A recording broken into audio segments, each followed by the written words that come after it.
大家好，我是小妈。今天元宵节，早上大概10点多钟起来煮了汤圆，还做了干拌面哈，就早中餐一起吃了。这是我前几天包的藕粉汤圆，冻起来有一点点开裂，但煮出来又还好哈，不露馅。然后这里的话呢，给他们煮了一点黑芝麻的跟大黄米的。干拌面的炒码我用的是腊牛肉，前2天我妈给我寄过来的，就提前给它泡好切开。晚上不做饭，出去吃。然后明天也是休息1天，不要等我哈，下周1正常更新早晚餐，1天2更。然后这里面我还加了一点醪糟跟枸杞。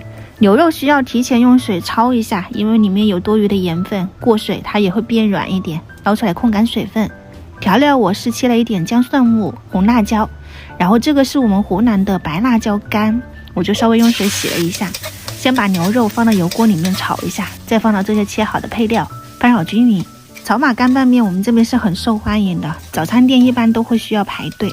我这个的话呢，就是腊牛肉的码子，我后面放了一点那种干辣椒，然后调味就是盐啊、生抽、酱油这一些，给它们搅拌均匀以后加水焖上1小火，焖香了以后出锅之前撒一点香菜或者是大蒜叶就搞定了，又香又辣，还带一点嚼劲，辣度有点高哈，他们吃不了，就给他们炒了一个不辣的。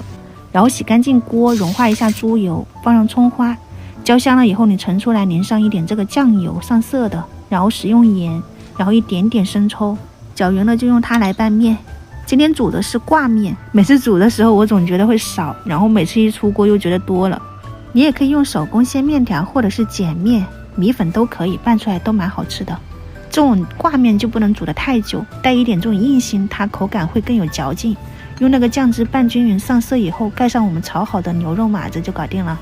这种的话呢真的很香，就是炒码盖面、干拌面，今天的早餐就搞定了。这一碗是我的藕粉汤圆，蹭了一个他们的那个黄米汤圆。在这里也祝大家元宵节快乐，所想所愿皆圆圆满满。然后这是我们昨天晚上做的那个酱辣椒，配上今天的干拌面，我就先开吃了哈。